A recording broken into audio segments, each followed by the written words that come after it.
I'd ask the clerk to please take the roll and then No what? Hit yes again and then receive, and then confirm. No light. Could be. Well, I can make you.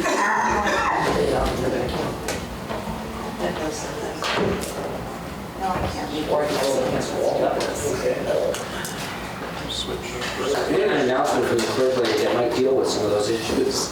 Okay, here we go. There we go. There we You just can't I vote. just made you present. go. Okay, thank you. Okay, the clerk has taken the roll, and I would call on our clerk today, Sydney Seacrest, who's going to do the invocation. So I'd ask the body to please rise for the invocation and then remain standing for the pledge of allegiance. Please pray. God of all creation, we come before you and welcome you to this meeting. We give you respect and acknowledge you as our creator and provider. As we begin this meeting, we ask that you would guide our thoughts and our actions so that we may be successful in representing the needs of our constituents. Help us to accomplish our goals while displaying your character. In your name, amen. Please join in the Pledge of Allegiance. I pledge allegiance to the flag of the United States of America and to the republic for which it stands, one nation, under God, indivisible, with liberty and justice for all.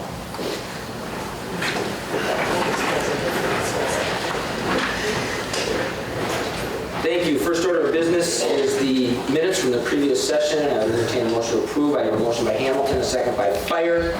Any discussion on those minutes?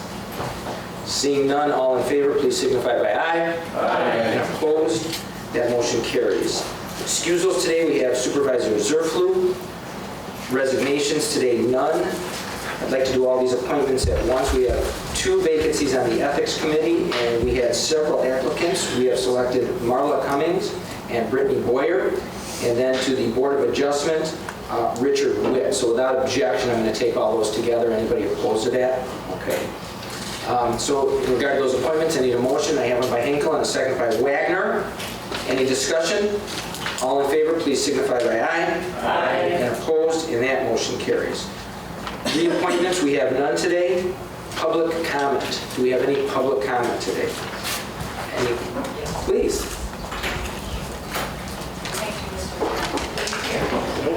Not real good. We'll make sure we can hear you before you start. Does that make a difference? Thank you. Okay. My name is Doreen Demick, and I live in the town of Saratoga. Good morning. Good morning. I would like to express my appreciation to the members of the Judicial and Legislative Wood County Water Protection Committee for the time spent in their attempt to protect the groundwater of Wood County, and in doing so, the health, safety, and welfare of its citizens. This would include 3 county board supervisors, Bill Clendenning, Bill Lightnum, and Jill Zerflu, and 2 non-board members, Dennis Vanguard and Bruce Demick, who served as secretary. A special thanks should go to Supervisor Clendenning and Dennis Vanguard, who served although their districts were not directly under threat. But the truth is that in time, many areas in Wood County will have a problem finding a source of good water, both urban and rural areas. It is wiser to get on top of the potential problem before a crisis ensues. So I will be very interested in observing what progress the new Groundwater Subcommittee of the Seed Committee makes. Thank you very much. Thank you. Any other public comment? Any other public comment? Okay, seeing none. Acknowledgements and recognitions, we have none of those today. We do have 2 special orders of business today, and I'm going to break these up a little bit. We're going to do the first one from Enbridge right at the start of the meeting today, and then get them on the road. We'll have a presentation from Jason Grunberg later on the River Block update. So I guess without further ado, I would ask former state representative, some of you might know him in that capacity, Scott Suter, to come forward. He's going to lead the discussion. Scott, the floor is yours. You can introduce your team, and understanding is a presentation somewhere between about 10 and 15 minutes, which will include questions from the body.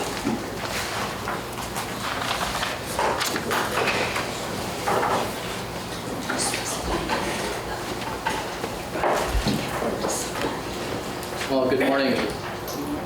Hear me? Yep. All right.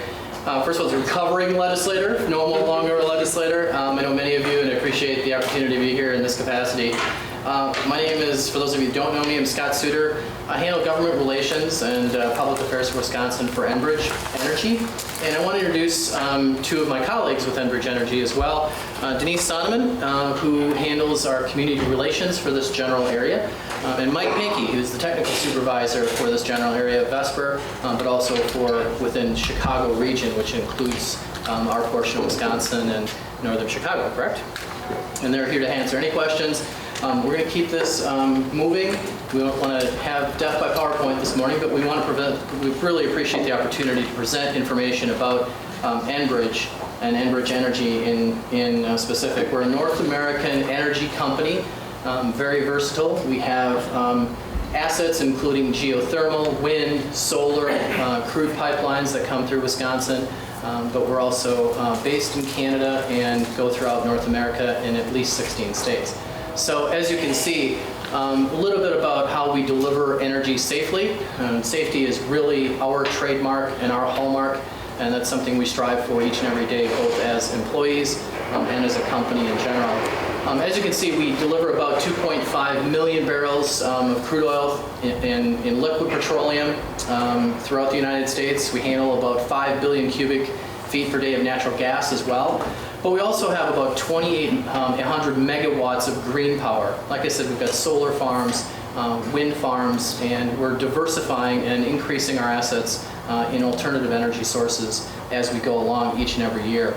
We're an industry leader in safe and reliable transit and storage of energy in North America. We have 50,000 miles of pipelines in North America. We're actually we operate the world's longest liquids pipeline, about 17,000 miles across North America. And we also transport 53% of the United States-bound Canadian production, a figure that accounts for about 23% of total U.S. crude imports. So we're a company that not only transports oil and natural gas safely, but we do so significantly through Wisconsin as well. We can talk more about that as we go along. And feel free, if you have any questions along the presentation or after the presentation, please feel free to see us. We'd be happy to answer those questions. We recently were proud to be named by Newsweek as the number 12 overall in the Newsweek Green Ratings Global 500 list, the highest ranked energy company in North America. So we're very proud of that. Like I said, we're very diversified, but we also do meet 100% of Wisconsin's refinery crude oil needs every single day. So we're very important, we're very involved, and we are very invested, not only in North America, but Wisconsin in particular. We deliver 7 of 10 barrels of crude oil utilized by Midwest refineries on a daily basis. So you may ask, and you may know, what's made from a barrel of oil? Well, we transport both heavy crude, heavy grades, and light grades. Some of the products that we make from heavy grades are fertilizers, plastics, fuels, lubricants, asphalt for roads and highways, roofs. Some of the light crude goes to gasoline, of course, and diesel and jet fuel. But we also, we don't own the product, we transport the product. But the product obviously is important to all of us, whether it's lipstick or whether it's biofuels, or whether it's even hospital equipment and what goes into your activities and your prescription drugs. So we do manufacture, we do transport the oil, but it's very important that it gets to market to make those products and services. We have about 80 different petroleum products, from light to heavy crude, of course. But all of those products meet strict quality specifications before entering our pipeline system. We're regulated by the Federal Energy Regulatory Commission, and we also make sure that we monitor our product as it goes along. We also, and not to pick on rail or trucking, but we are the safest method and most efficient and reliable method of transporting this product. We transport about 2.3 million barrels of petroleum products across North America every day. That's about the equivalent, as you can see, of about 8,300 plus tanker trucks, or 1 every 10 seconds. And remember, that's going one way. Also, it's about 3,286 rail cars that it would take to transport the same amount of product. So you note this is one-way equivalency. And again, we do it efficiently, and we do our very best to make sure it is the safest way possible. We also talk about our operations. As you can see by the map in front of you, we have several lines going through Wisconsin. We have 400 plus employees and contractors in Wisconsin. We have 19 offices. We pay about a little over $25 million in property taxes every year. And we have about 1,552 miles of pipelines throughout Wisconsin. We do contribute and are invested in the growth of Wisconsin. We also have contributed and invested $1.5 billion in capital investments recently. And again, we have current projects that are ongoing, and those investments continue throughout Wisconsin on an annual basis. We talk about major projects. As you may know, we had what's called our Line 61 upgrade project. Now, this is an upgrade for capacity. It is not a new project, but it's an upgrade in capacity. Along with that, we have made certain that not only our safety measures are upgraded, but also our technology is upgraded. As Mike can tell you, it's pretty fascinating. If any of you want to come out to our pump stations and take a tour, we welcome that. Please contact any one of us. We'd love to have you out there and show you what we do.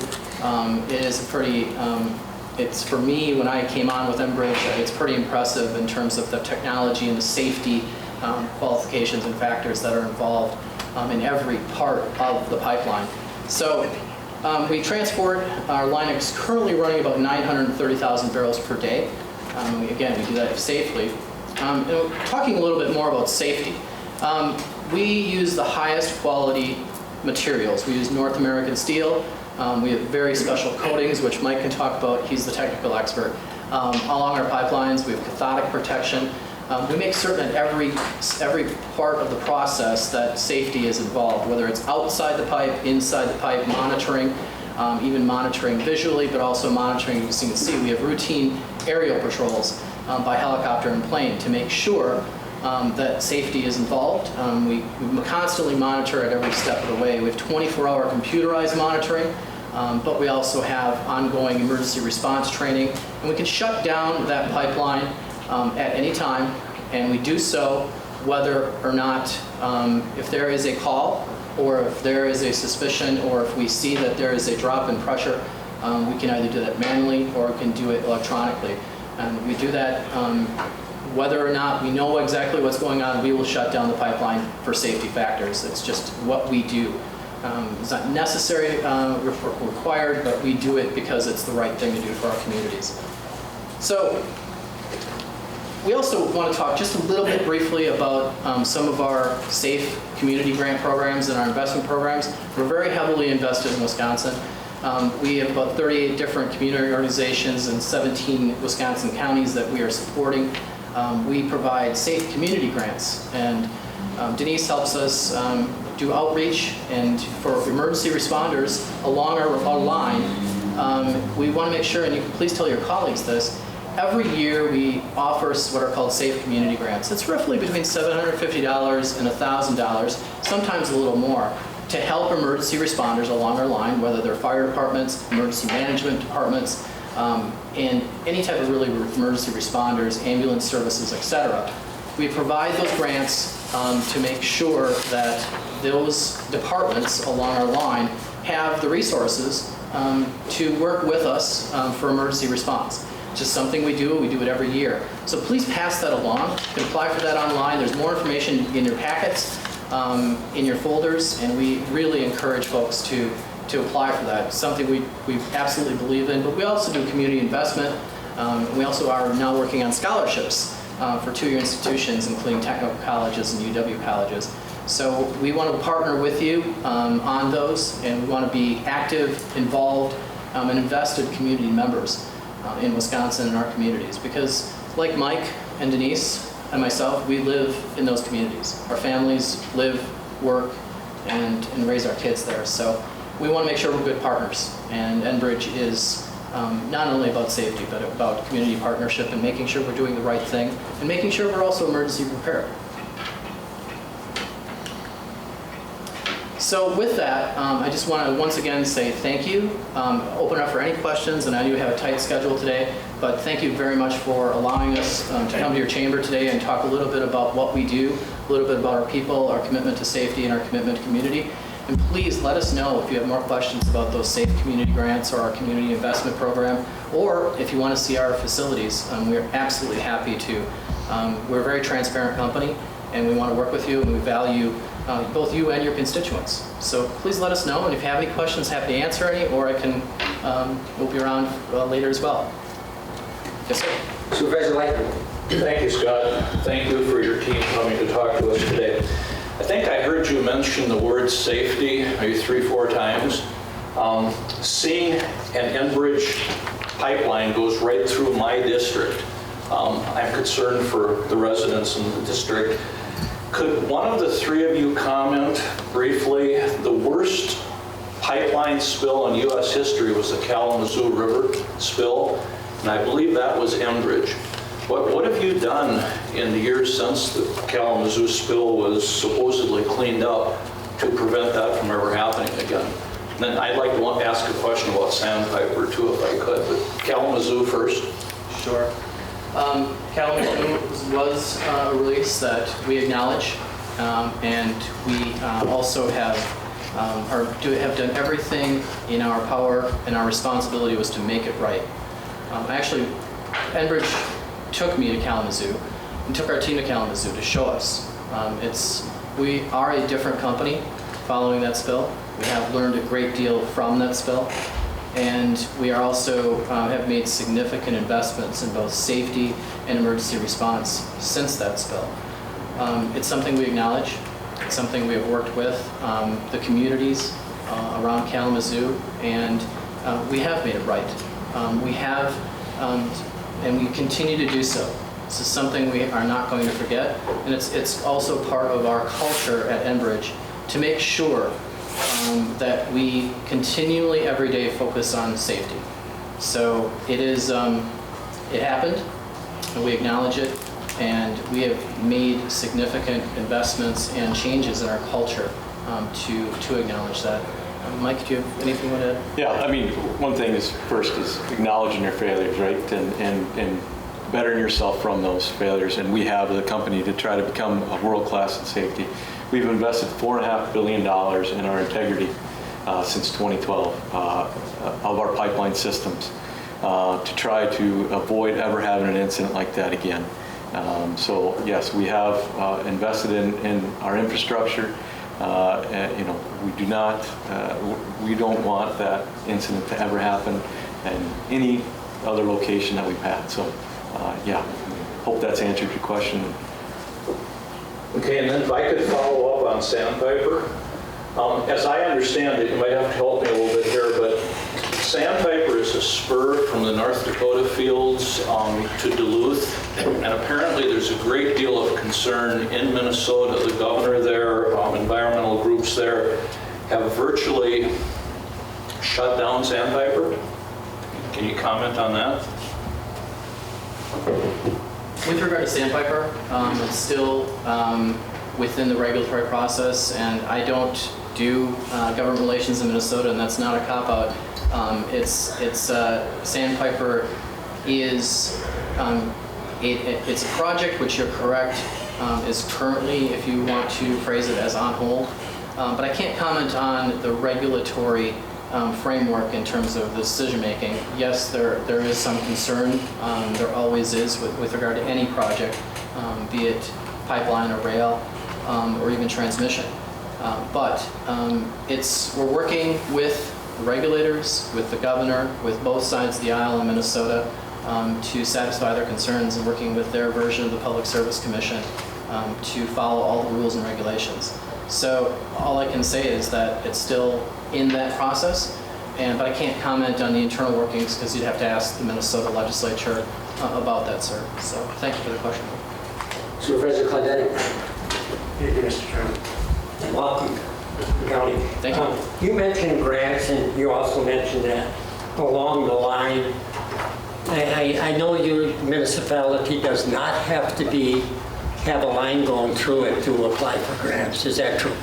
That is correct, and we do it within a certain radius. It's not a really defined radius, but we will work with communities. Sometimes there are shared services. Sometimes there are communities like Colby and Abbotsford, and of course Owen and Withy and Curtis have shared services. So we work with those communities, and we're happy to make those decisions accordingly. But no, there's no set bright line, but we'll work with anyone within a reasonable radius.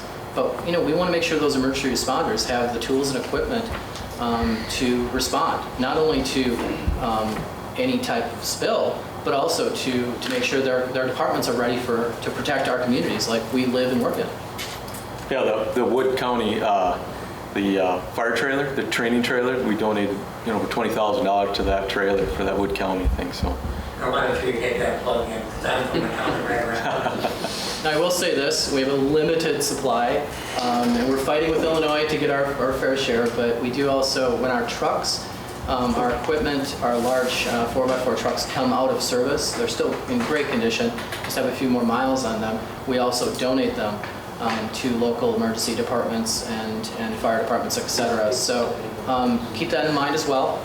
Again, limited supply, can't promise any here, but we're trying to make sure that those trucks stay in the area and come to our area as well, because that's another important component, certainly, especially for smaller departments. Supervisor Witch? Who owns Enbridge? We're a Canadian company, so we're a North American energy company, but it's a Canadian company. Are you in a public company? We're a publicly traded company, correct, yes. So we're responsible to be legally transparent, but we're also make certain that we follow both the federal rules as well as Canadian government rules and, of course, Wisconsin DNR and Public Service Commission rules and regulations to the letter. Any other questions? Moving around here trying to make sure I have no other hands. Doesn't look like it. I guess in that case, Scott, we're very glad. Oh, Supervisor Aspect, you have a question? No, what I just got to say, we have to realize how many trucks and how would we transport all this stuff if it wasn't for the pipeline? How would we ever keep enough roads built or put that on the railroad? So we have to allow for some accidents to happen because they happen on the roads too. So. Scott, I want to thank you and your team for coming in today and making the presentation. Thanks for the time. Appreciate it very much.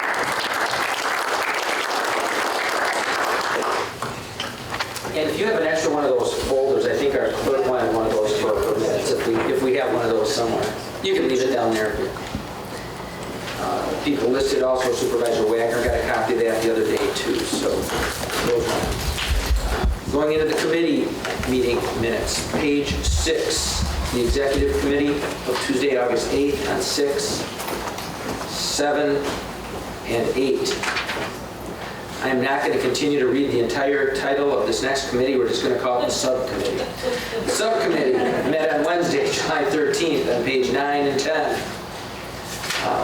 We had a joint meeting of the executive committee and the subcommittee on page 11. There's a sign-in on 12. Again, the subcommittee on Tuesday, July 26th on 13 and 14. You had a monthly letter of comments from Human Resources on 15, from Maintenance on 16, from the Finance Department on 17, from IT on 18, well, it's 18 through 21. I'll give you a minute to go through those. Pages 18 through 21 was IT. Page 22, Safety and Management. The Treasurer's Report on 23. Comments from the County Clerk, who just made it through another election the other day, survived. And Cindy, I'm going to have you take this time. We're talking a little bit about an update to some of the voting equipment and using the iPad. So Cindy, why don't you talk about this? Voting equipment within here, not within the county. These things. Although I would have liked to ask for stuff this year, but so I've been working with the company that we have this, that we have the clickers, the Roll Call Pro, and there's an app for your iPad where you can vote right on your iPad. we've had very good luck. We've had the system that we've had for 10 years now, so I'm working with them and IT about that, and the cost isn't very, very great. But the logistics of updating your iPad, that all comes into play. So we're talking about perhaps next month's meeting, have everybody come in about half an hour early. We'll have plenty of IT staff so that they could get all the updates accomplished. And I've also been wanting to take your pictures to put on the website also, so we could maybe combine those two things and get you in and out to just a half hour of your time. So I'll send out more information about that if that's a go. So something new and very easy, very easy. So two separate items. These are starting at some points to give us a little bit of trouble, and we already have the iPads. We thought that might be a good option. The other one was just identification, and as we looked at a number of the websites around the state, we see that many of them have pictures of their supervisors with the name, so people out in the community recognize you and know what they're talking to. So dress appropriately and smile. We're going to get those pictures in if we can. So that's page 24. Page 25 in your packet, the first resolution that comes forward from the Executive Committee. This will be Resolution 16-8-1 to amend the 2016 budget of a department with an employee that qualified for a merit pay bonus in 2015. The funds were originally appropriated in the Human Resources Department. Fiscal note, no additional cost to Wood County.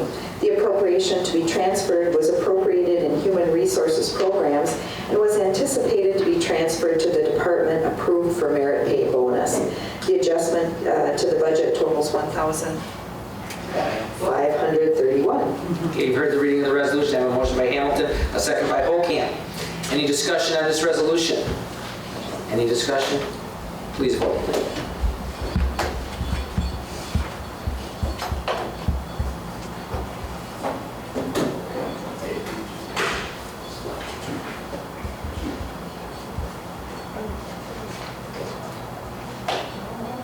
There it goes.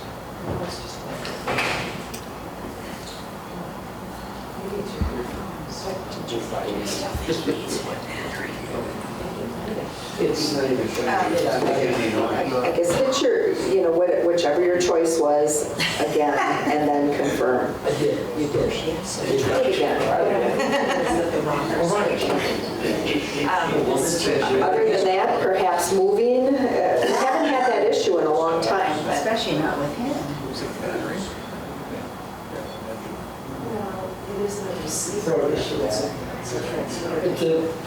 It's the, if I'm voting yes. So those iPads are looking like a better idea.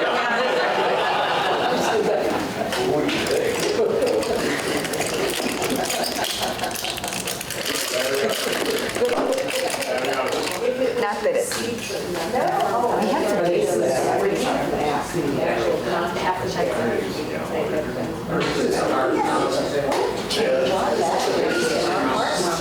hospital sometimes less than they're. Okay, thank you.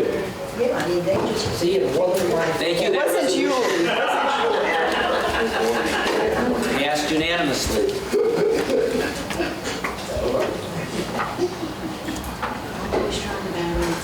Keep taking those home and putting them in the smoke detectors and then getting them out of there. All right, did you get there before Cindy? Okay, we're on to the next resolution, page 26. This will be Resolution 16-8-2 to amend the 2016 budget for the radio tower capital projects function for additional expenditures not anticipated during the original budget process. Fiscal note, transfer of $72,875 from available reserved capital projects fund balance to fund the remaining construction on the 2014 radio towers. The adjustment to the budget totals $72,875. I have a motion by Fire, a second by Hinkle. Discussion on this resolution. Any discussion? Please vote.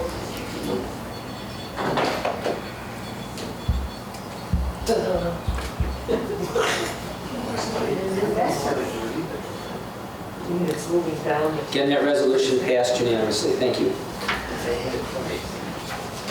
Page 27 in your packet starts a resolution with all the explanation behind it, coming forth from the executive committee, and I ask the clerk to please read that. This will be Resolution 16-8-3, tax deed eligible property. Authorize the tax deeding of property in compliance with Section 75.14 Wisconsin statutes. Fiscal note, taxes of 2009 through 2015 of $62,722.95, plus special charges, delinquent utilities, publication fees, tax deeding expenses for a total of $126,376.25. A motion by Minor and a second by Hamilton. Any discussion on this resolution? Any? Supervisor Clendenning. Thank you, Mr. So I see special charges. And it's just confusing to, when I show this to somebody, you mean we have to pay those special charges? And I know the answer is no, but can't there be something on there that says that? I'm going to ask our treasurer, if you don't mind. Is there a way we can clean that up and make that look different, or is there a statutory provision that, or county ordinance that makes us do it that way? So since you're next to Peter, you can ask him if you need to. To my knowledge, there's not. We just like to do that to show the true and accurate picture. We are as transparent as we can be. We want to be. And so that is why we put it on there. Because if we do happen to collect on that parcel of property and we do get a above average amount, then that district would know that they do actually have some money that would be coming back to them. Okay, that's an explanation, and Bill, you made it clear that we don't pay those. Yes. All right, we have a motion and a second. Is there any further discussion? Supervisor Hamilton? Thank you, Mr. Chairman. We received an email today from the mayor of Wisconsin Rapids. Does that have any impact on this? No. No, It does not? Okay. none. That was, this is referring to taking, that was referring to giving. Giving it back away. Yeah. Okay, thank you. Any further discussion? Further discussion? Please vote.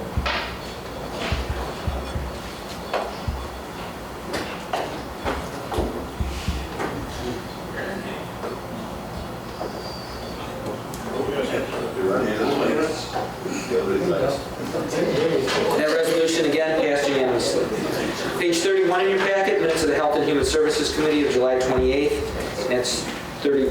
Supervisor Minor. Supervisor Hamilton, could you forward that email to me, please? I was not copied in on that. Thank you. Okay. Yeah, you didn't only copy 6 of them. I'll brief them. Page 31 in your packet, Health and Human Services Committee of July 28th, and that's 31, 32, and 3. Supervisor Winch. Thank you, Mr. Chairman. On item 10, page 32, we're talking about a building at Wood County Annex. My question is, have we utilized all of the space that was available in Norwood at this point? Yes. Supervisor Rosa, you want to answer? Or Brandon, if you want that. I'll let Brandon chime in. We've used as much space right now as we could. There's not enough square footage to move the offices that Human Services is currently using at City Hall. There's just not enough square footage at the current campus for those offices. Cornerstone, which is where it used to be where the new fire station is, we moved it across the street. They've been there about 8 years. We've been looking for appropriate space in that community for all of those years. And there are some philosophical issues with moving those services into the current Wood County Annex and Health Center. And so the committee has thought it to be advantageous to build a square footage building that would allow the offices that are currently being square footage footage that's currently being rented at City Hall, move that into a freestanding building along with the Cornerstone services that are currently on 4th Street. So I guess the short answer to your question is we do have some square footage. We do have some square footage at the Wood County Annex, but it's not appropriate square footage for the City Hall offices and the Cornerstone square footage that's needed. Supervisor, do you have a follow-up question? Not yet? Okay. Brandon, does that answer that? Or do you want to go to the microphone and answer the question also? Just so we get all the information available out. I think Donna answered it appropriately. There's a lot of concerns if we were to move that Cornerstone location into Norwood Health Center or the Wood County Annex and Health Center. A number of the folks that are currently utilizing services at Cornerstone have had a past experience at Norwood Health Center. That would be detrimental to them receiving services at Cornerstone. So to have them in the same building, there's not a separation to meet their needs. Not to mention, we have the issue now with City Hall with us not being able to be in that building at the end of next year. So we have a significantly larger need for space now as we merge those two services together. There'll be a number of efficiencies gained by bringing Cornerstone and City Hall together in one location as well. But no, unfortunately, Wood County Annex Center won't meet the needs of both those areas. And if I could just say one Supervisor more Roser? thing. Yeah. We are still in the preliminary discussion of what needs to be done. I'm actually meeting with an architect this week to get an idea of design. Brandon's absolutely right about the efficiencies that we're going to do. When I met with him the other day, we had a list, kind of a wish list from the Cornerstone folks and a wish list from the City Hall folks. And Brandon just watched me do shared, because we realize that there's a lot of efficiency. We don't need X number of receptionists. We don't need, multiple conference rooms if we can share those. So I think the efficiencies are going to be so great that we may not even need the square footage that was recommended by Venture Architects all those years ago. And we're going to work very hard on a design that's both cost effective and efficient as we attempt to deliver services to this population by Wood County. So this is the start of the research of that issue. Bill, I'll reserve the right for you to comment anytime you want to, you can think of that question, okay? All right. Any other questions on the Health and Human Services minutes, 31 through 33, pages 31 through 33? Community Care Connections of Wisconsin, their board meeting of June 22nd on 34, 5, and 6. North Central Community Action minutes from Monday, July 11th, 37, 8, and 9. The report from the Human Services Department, beginning with Director Ruinks on page 40 and going through 43.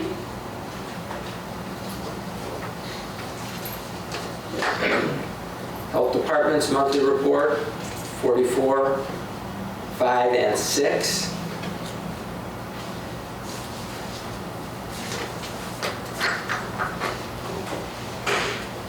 The report from Edgewater Haven from July, and Amy, welcome back. Glad to have you in the courthouse. See you today. Page 47. The Veteran Service Officers Report on 48 and 49. And then that brings us to the resolution on page 50 brought forth by the Health and Human Services. This will be Resolution 16-8-4 to return the Wisconsin Department of Veterans Affairs grants to counties and tribes for improvement of services to a block grant. No fiscal note. A motion by Hamilton, a second by Fire. Is there any discussion on this resolution? Any discussion on the resolution? Please vote.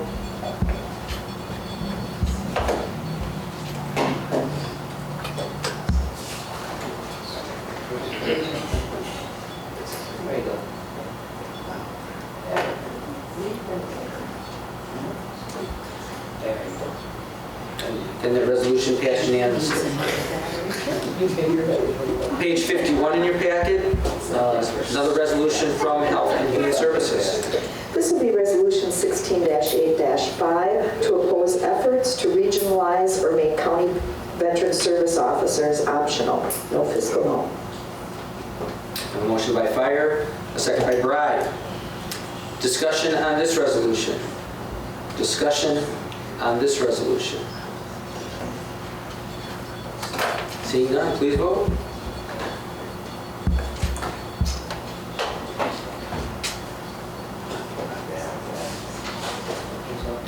Again, that resolution passed unanimously. Page 52 in your packet, and 52 through 56, actually, the July 11th meeting of the Public Safety Committee.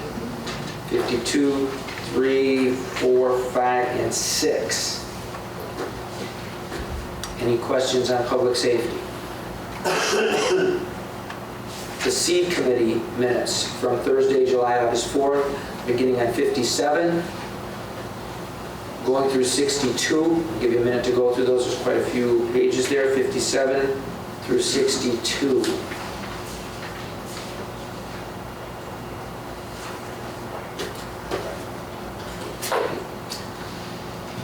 Beginning on page 63, we have a book that came from Golden Sands Resource, various committees and the meetings, and we'll go through these much comment on. They run, the first set goes 63 through 66. Totally, they go 63 through pages 79. So we'll open all those up for discussion.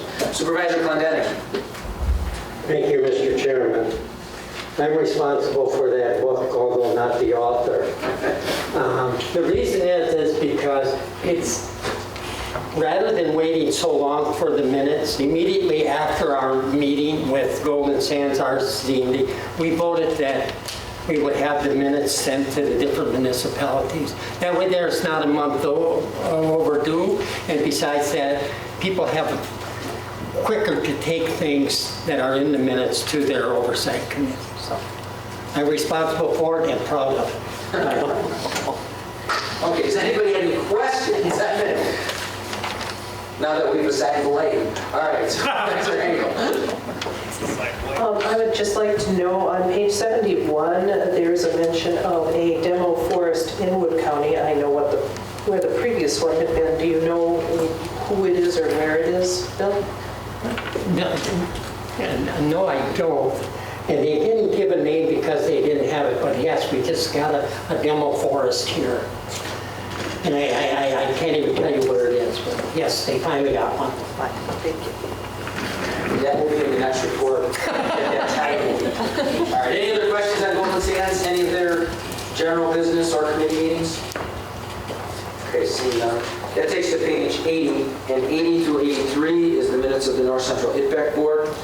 I want to thank Supervisor Hamilton for making a couple of those. I also sit on that, but have had some conflicts with WCA meetings, so Brad, thanks for that attendance. 80 through 83, no questions there. Activity reports for land conservation, beginning on page 84. They run through 88, 84, 5, 6, 7, and 8. Supervisor Lightman has a comment or question. Thank you, Mr. Chairman. On page 84 and 86, fellow supervisors in your packet, in those activity reports, there was a meeting of the Wisconsin Land and Water Conservation Association that was held on July 21st at the meet-in here in Rapids. And some of the statements on 84 and 86 are incomplete, and I think all my fellow supervisors need to hear what I'm going to share with you right now. So Supervisor Hinkle Ashbeck, you were with me there. Please feel free to add in. We attended the 2:30 to 4:30 afternoon session. That was called Lessons from Iowa. There were two presenters, Jennifer Terry from the Des Moines Water Utility, and then Craig Cox from the River Alliance, I believe. Anyway, what I feel you need to know is that Des Moines is a city of about 500,000 people, gets its drinking water from the Raccoon River primarily, and then secondarily from the Des Moines River. A couple of years ago, nitrate levels in those two rivers started getting higher than than the utility could deal with. There's 3 treatment plants in Des Moines, and if the nitrate level got above 10 milligrams per liter or 10 parts per million, then people in Des Moines can't drink that water. So what they did is they spent $1.5 million on a treatment system that in 2014 ran for 10 days. In 2015, what do you think? You think it ran for 20, 30, 40, 50, 60 days? Ran for 177 days to get the nitrates out of the drinking water for those 500,000 people in Des Moines. So they had a problem.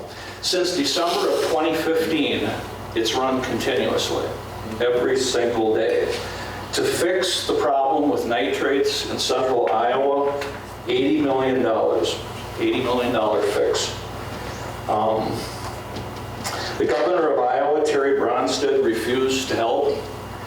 So the Des Moines Water Utility did the only thing that they could do. They sued in federal court.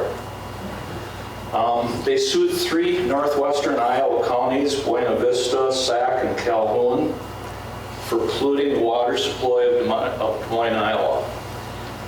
Actually, they sued the supervisors from Buena Vista, Sac, and Calhoun counties.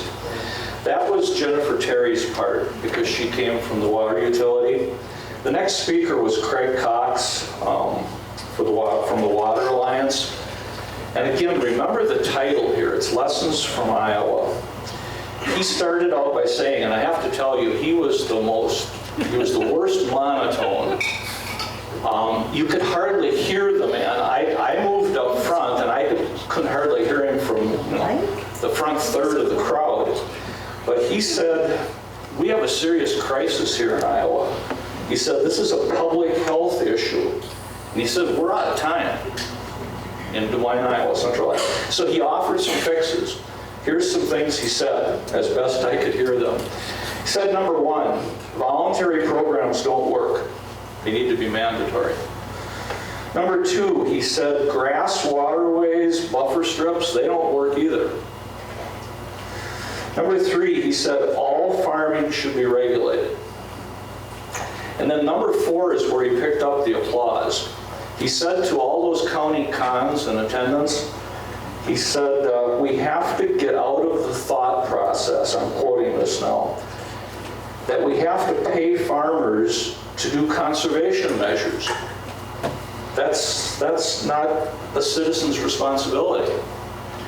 And then the last thing he said is that, and this kind of strikes home, I'm thinking of some of the resolutions we passed a couple months ago. He said we need a local entity to direct change if the state leaders won't step up to the plate. Okay, so why am I telling you this Iowa story today? Well, in our battle for clean water here in Wood County, I started out thinking it was a rural problem. Those crying people from Saratoga. But you know it's not. If Marshfield and Wisconsin Rapids, who get their drinking water from groundwater wells in and outside the city, if they had the same problem as Des Moines, Iowa, then that would be our problem too. How do you get the nitrates down? So, and I've said this to you many times, I don't think we can stand with our heads in the sand, the sand of South Central Wood County. 2 summers ago, Toledo, Ohio got Toledoed. I think you're probably familiar with that terminology. That was algae blooms in Lake Erie. And it happened almost exactly to the day when we're standing here. It happens in late August. A year ago, it was Flint, Michigan's turn. That was lead, of course.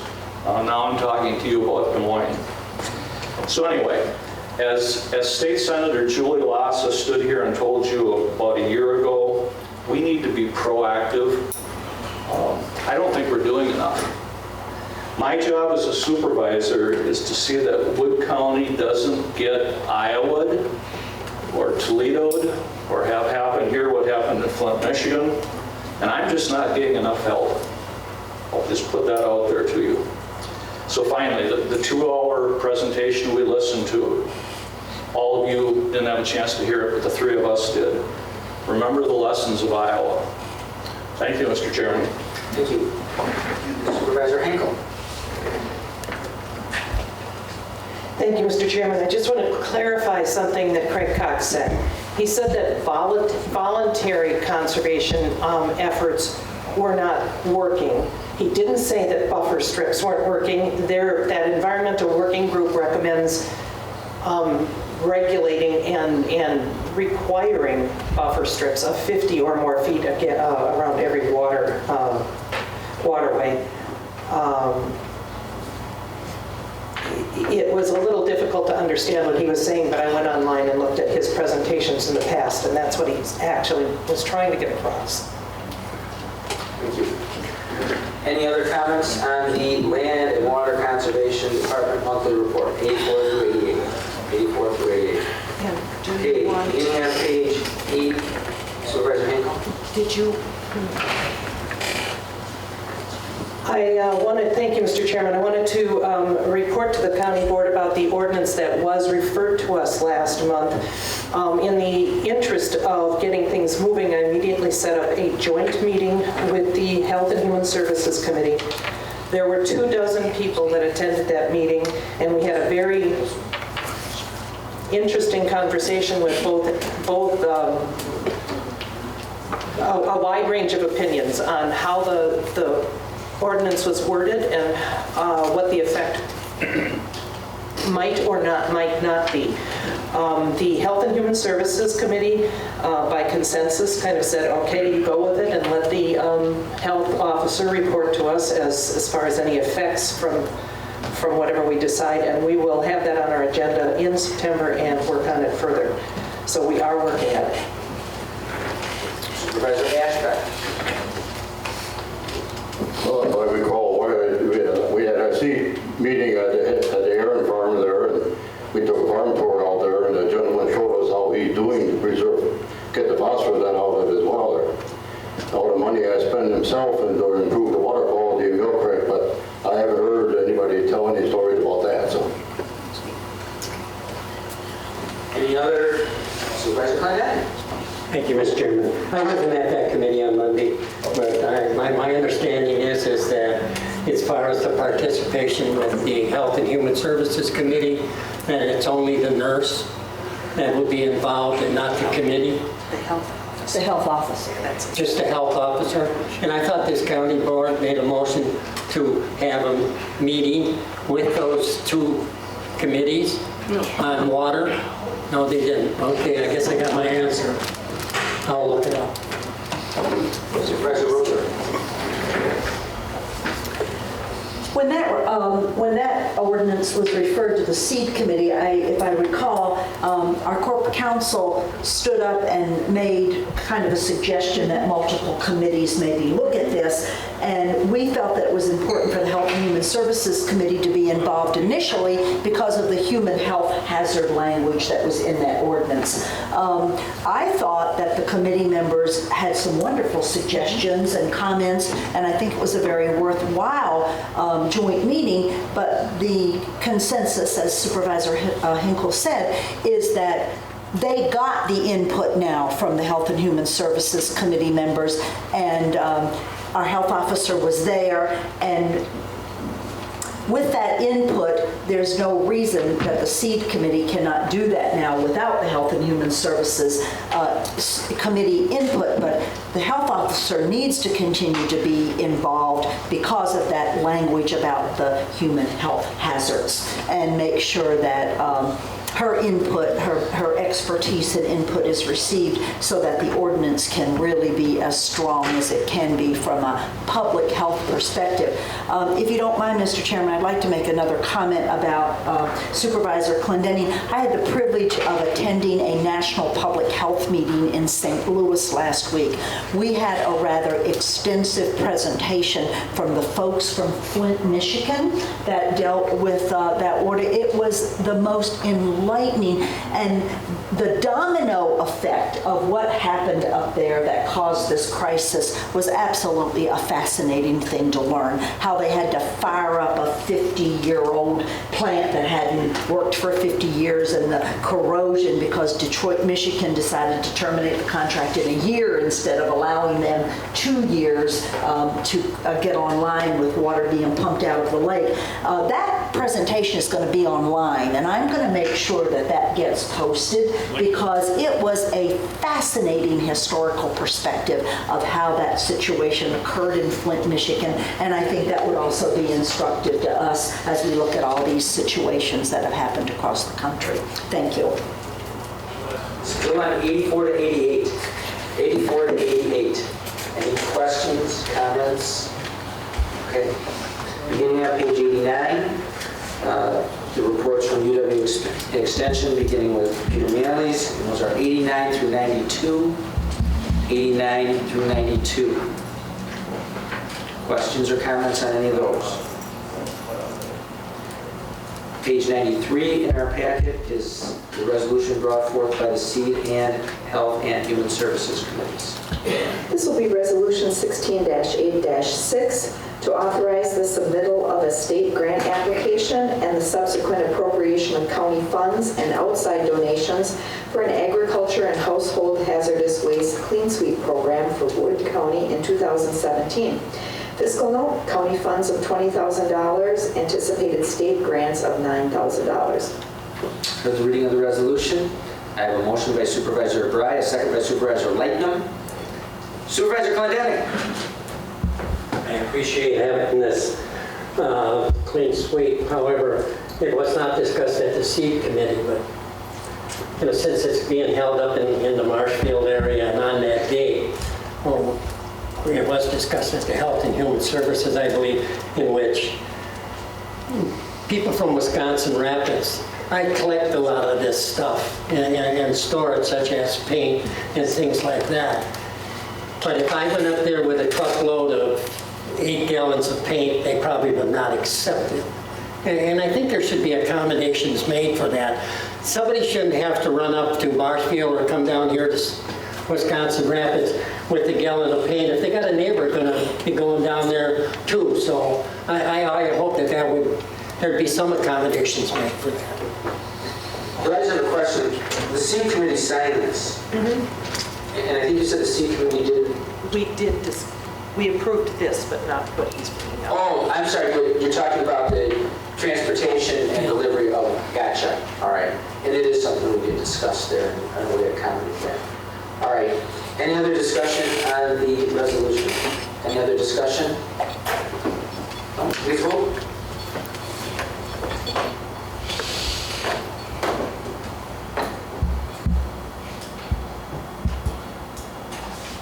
Again, that resolution passed unanimously. Page 94 in your packet, another resolution brought forth by the Seed Committee. This will be Resolution 16-8-7, allow Chris Vow, Wood County 4-H Youth Development Educator, the opportunity to attend and participate in the National Association of Extension 4-H Agents Annual Conference in New Orleans, Louisiana, October 7th through the 14th, 2016. The intended audience of this conference is national, state, regional, and county professional 4-H extension staff interested in building the capacity of 4-H programming efforts and creating an effective 4-H delivery system within program areas. Chris will be teaching a session at this conference and will also be attending the meeting for the Board of Trustees, which he is elected to serve on. He will also MC 2 events, including business sessions and a regional award program. Fiscal note, total expenses of $2,450. Expenses include flight, registration, lodging, meals, and travel. I have a motion by Supervisor Clendenning, a second by Supervisor Hinkle. Any discussion on the resolution? Any discussion? Please vote.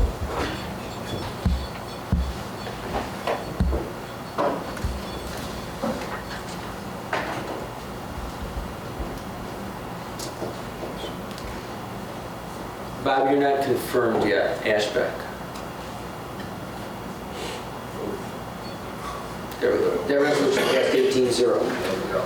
All right, back to the packet, page 95, minutes of the Judicial and Legislative Committee of August 5th.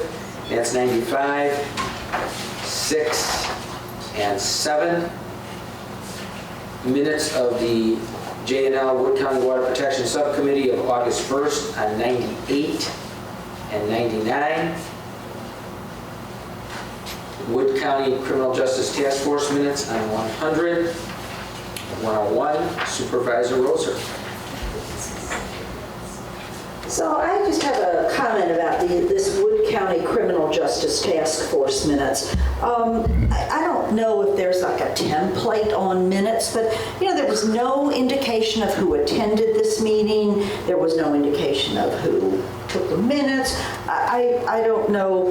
I think it would be good if you just knew who was at the meeting. Just helps you to understand a little bit more about partnerships and things like that. So my appeal is just when minutes like this come to this board, if there could be some indication or template about those kind of things. I just am making that comment because I read these minutes and I thought, oh, this is very interesting. I wonder who all was there. And I mean, you saw who was there by just looking at it, but I'd like more complete minutes of a meeting for my own benefit, please. I'll bring that up with them. Sure. I also typically attend those meetings, so. But your name wasn't there. You weren't mentioned. All right, page 102, the Child Support Agency monthly update. Any questions there? Corp Council's update on 103. Pages 104 through 109. Various explanations and claims, damage. Any questions there? Minutes of the Highway Infrastructure and Recreation Committee, Thursday, August 4th, beginning on page 110 and going through page 115, 110 through 115. Current projects update on 116. Well, they begin there anyway with the highway commissioners, and then they go to the park construction supervisors' reports. And they run 116 through 121 with the forest administrator's update. Any questions on any of those supervisors' reports dealing with the HERC committee? Okay, that takes me to 122 in the packet, and as a resolution brought forth by the HERC committee. This will be Resolution 16-8-8 to authorize the Park and Forestry Department to retain the services of the Highway Department to perform certain work as set forth below without obtaining bids for that work pursuant to Wisconsin Statute 59.52 sub 29. The work at issue here has been budgeted for. Generally, there are savings and efficiencies applicable to both departments by having the work done in-house. Motion by Supervisor Clendenning, second by Supervisor Hokamp. Discussion on this resolution? Any discussion? Please vote.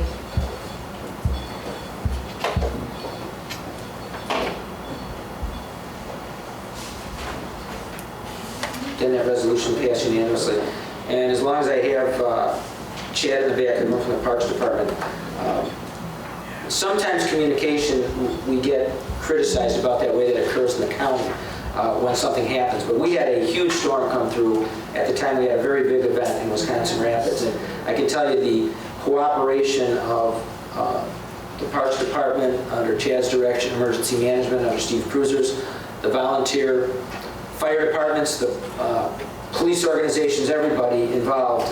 We had nobody injured, but we had a storm. Those of you who were in Port Edwards, Grand Rapids, Coosa in that area, we had trees come down. Some of those were probably 30 inches in diameter, and they were snapped off. No injuries, luckily, but the effort and the coordination to get all that cleaned up to host a huge event was unbelievable. So kudos to all of those departments and all the cooperation we had, not just right here in Rapids and at the courthouse, but around the southern part of the county on that day. Everybody was notified. It took one phone call, and everything was in motion. So well done. I don't even remember where I'm at. We just passed that resolution. Aging and Disability Resource Center minutes from June 9th on 123 and 124 and 5. Minutes of the McMillan Memorial Library Board of Trustees from July 20th on 126 and 7. South Central Library System Board of Trustees on 128, 29, and 30. The director's report on 131. That brings me to the end of that packet and to Jason. Your turn, Jason. This is the river block update, and obviously it includes some of the remodeling and moving that's happening at the courthouse here also. Just to give you an opportunity, if you haven't been deeply involved in that process, to ask Jason any questions or at least get an update on where we are in that process.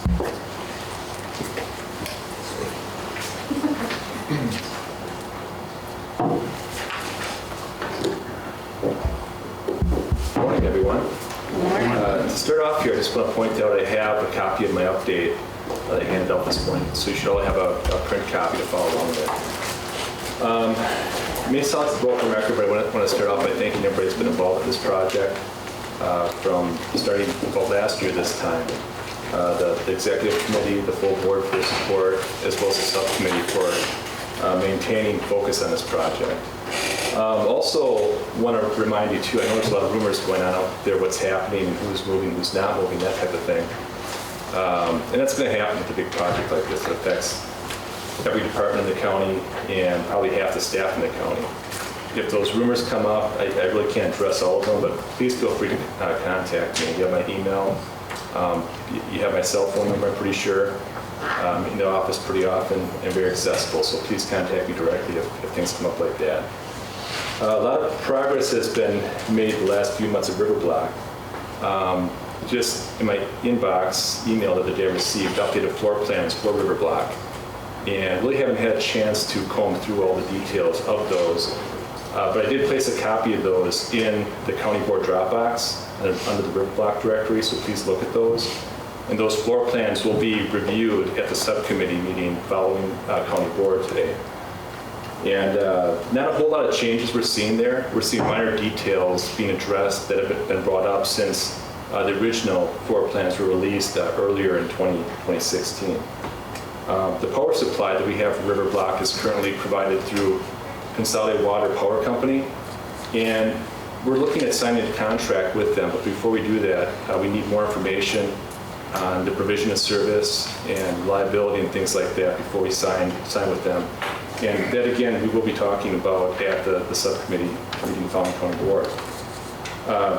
As you're all aware, we're looking at running a fiber connection between the courthouse and River Block. And originally, the idea was to run a straight line between the courthouse and River Block and do boring underground and run that cable. We've been in contact with the city, and they've indicated to us that that's probably not the desired route. They'd like to see us put the fiber in the right-of-way along with the other utilities. So we're working with them on the permitting process and moving that along. We realize a lot of that process is kind of engineering type issues, so we've called in the county highway engineer to work with us on this. And hopefully we can look at meeting with the City Public Works Committee on September 6th and maybe the full council on September 20th and get the work done yet this year. Another thing the subcommittee is working on yet, and they really don't have any recommendations to the executive committee of the board, is River Block funding. As you're all aware, we have about $3 million allocated towards River Block renovations, and the renovations aren't coming in at $3 million. They're coming in at about $3.5 million. So the subcommittee is looking at different options on how to fund that $3.5 million. And they'll be talking about that at the subcommittee meeting today. The timeline, this is kind of might be a shocker to some people. The timeline's pushed back a few months for the completion of River Block. And this was a little bit of a surprise to myself as well as the subcommittee. When we went through construction manager selection, we really indicated clearly what our timeline was, and we were assured that that could be met. Since that time, we have been informed that we're looking at more towards completion date of March. That's not real, I guess, appealing to a lot of people. It does provide some advantages, though. We would be able to have a little bit more time to figure out funding of some of the things over there, and this will give us an opportunity to probably do a move during a better time of the year as far as weather goes. All the affected departments are aware that timeline changed and have been very, very cooperative in understanding of that. Now moving on to the courthouse renovation, as most of you are aware, the clerk's office is near completion. If you have a chance, you can peek in there, you'll see that it's all carpeted, drywall's in. You can really see the structure of the office, and it looks very nice. And we're looking at having a move-in sometime in September, and hopefully a very expedited, smooth move so that the county clerk's office isn't disrupted too much. As far as other moves in the department, we have, or at the courthouse, we're looking at the data center being moved, IT, and dispatch, and the veterans office. And we're looking at, right now we have a proposal to begin movement right after the clerk's office moves. And this proposal hasn't been reviewed by any committees yet, but will be reviewed by the subcommittee following this meeting that we have today. And I believe I did put a copy of this proposal in your Dropbox folder, so if you want to take a look at that, I recommend that. Also, in addition to that, we finally have pricing on what it's going to cost to move those aforementioned apartments. And I think a round number was released to the executive committee and subcommittee in the past of $600,000.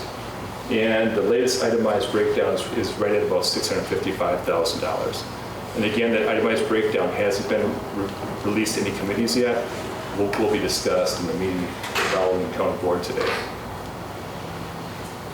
At that, I'd open up for questions.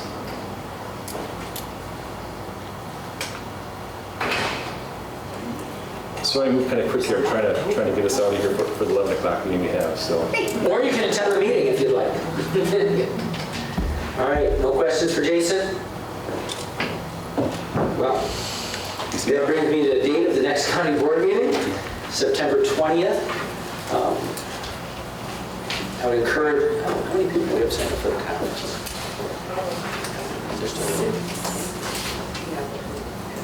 Okay, all right. Okay, I've got everything I needed from the clerk. I guess I'm ready for a motion to adjourn. By Hamilton, second by Henkel. All in favor signify by aye. Aye. Opposed? We stand adjourned. Thank you.